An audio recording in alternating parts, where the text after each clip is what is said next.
बच्चों, स्वागत है आप सभी लोगों का इस वीडियो में। आज हम बात करने वाले हैं फिर से अपने एक मोस्ट इंपॉर्टेंट क्वेश्चन की, जो कि है बच्चों आपका क्वाड्रेटिक इक्वेशन सा। और मैं कह सकती हूँ, गारंटी दे सकती हूँ कि क्वेश्चन आपके पेपर में देखने को मिलेगा ही मिलेगा।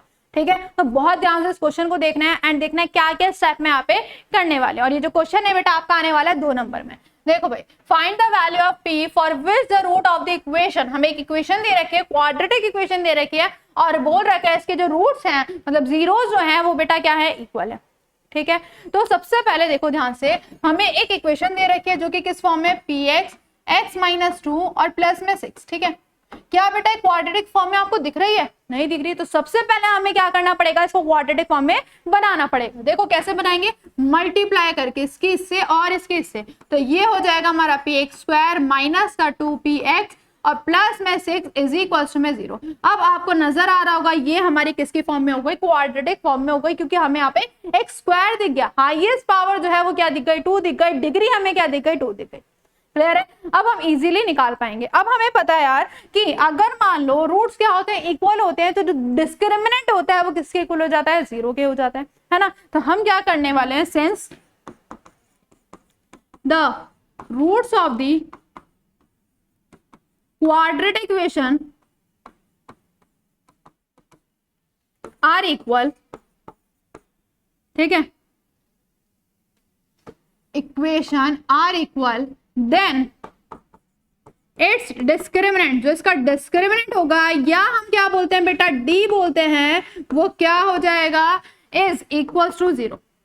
ठीक है, इट्स डिस्क्रिमिनेंट क्या हो जाएगा, 0 हो जाएगा। तो हम इसका जो डी है बेटा वो किसके इक्वल कर देते हैं, 0 के इक्वल कर देते हैं। अब हमें पता है डी क्या होता है बेटा, डी हमारा क्या होता है, b² माइनस का 4ac होता है। तो वही हम यहाँ पे वैल्यू पुट करने वाले हैं। ठीक है, डी क्या होता है बेटा हमारा, b² माइनस का 4ac, तो हम इसको किसके इक्वल कर देते हैं, 0 के। अब हम क्या करेंगे, कंपेयर करेंगे, यहाँ से a b c की वैल्यू निकालें। क्या करेंगे बेटा, यहाँ से a b c की वैल्यू निकालो। देखो क्या है यहाँ पे, a b c की वैल्यू, a बेटा जो x² के साथ होता है वो a हो जाता है, जो x के साथ होता है वो क्या हो जाता है बेटा, हमारा b हो जाता है, और जो अकेला है वो क्या हो जाता है, हमारा c हो जाता है ना। अब वैल्यूज पुट कर देंगे यहाँ पे, तो ये आ जाएगा हमारा b का स्क्वायर, कितना है हमारा b का स्क्वायर, माइनस का 2px है ना, माइनस 4ac, a कितना है हमारा, p है, और c हमारा कितना है, हमारा 6 है, इज इक्वल टू में कितना आ गया, 0 आ गया। ठीक है, अब इसकी कैलकुलेशन को सॉल्व करते हैं, सिंपल सी चीज है। देखो माइनस का क्या हो जाएगा, प्लस हो जाएगा, 2 का 4 हो जाएगा, ये हो जाएगा p², और बेटा कितना आ जाएगा, सॉरी हाँ ठीक है, एक चीज यहाँ पे हो गई, यहाँ पे x नहीं आएगा ना, यहाँ पे बेटा x नहीं आएगा, क्योंकि जो x के साथ होता है वही तो हमारा b होता है। ठीक है, चलो ये आ गया 4p का स्क्वायर, और वो कितना आ गया, 4 6 24 माइनस का 24p इज इक्वल टू बेटा कितना आ गया, 0 आ गया, है ना। अब देखो ध्यान से, यहाँ पे क्या बच्चा 4p कॉमन आ रहा है, तो हम क्या करेंगे, 4p को बाहर निकाल लेंगे। यहाँ पे क्या आ गया, p माइनस का 6 इज इक्वल टू में 0। अब इसके क्या कर लेंगे, p की वैल्यू हम फाइंड कर लेंगे, एक बार इसको 0 के इक्वल और एक बार इसको 0 के इक्वल।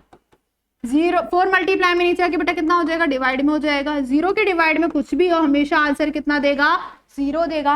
अब माइनस का 6 से उधर आके कितना आ जाएगा, प्लस का 6, तो p की वैल्यू बेटा 0 भी आ गई और 6 भी आ गई। लेकिन लेंगे कौन सी, ये ध्यान रखो, लेंगे कौन सी, दोनों ही लेंगे या सिर्फ एक लेंगे। देखो p की वैल्यू अगर बेटा यहाँ पे 0 रखती हूँ, ठीक है, यहाँ पे 0 रखती हूँ, तो 0 इंटू में x² क्या हो जाएगा, 0 हो जाएगा। क्या 0 रखने से क्या वो क्वाड्रेटिक इक्वेशन रहेगी, नहीं रहेगी, x² ही हट गया।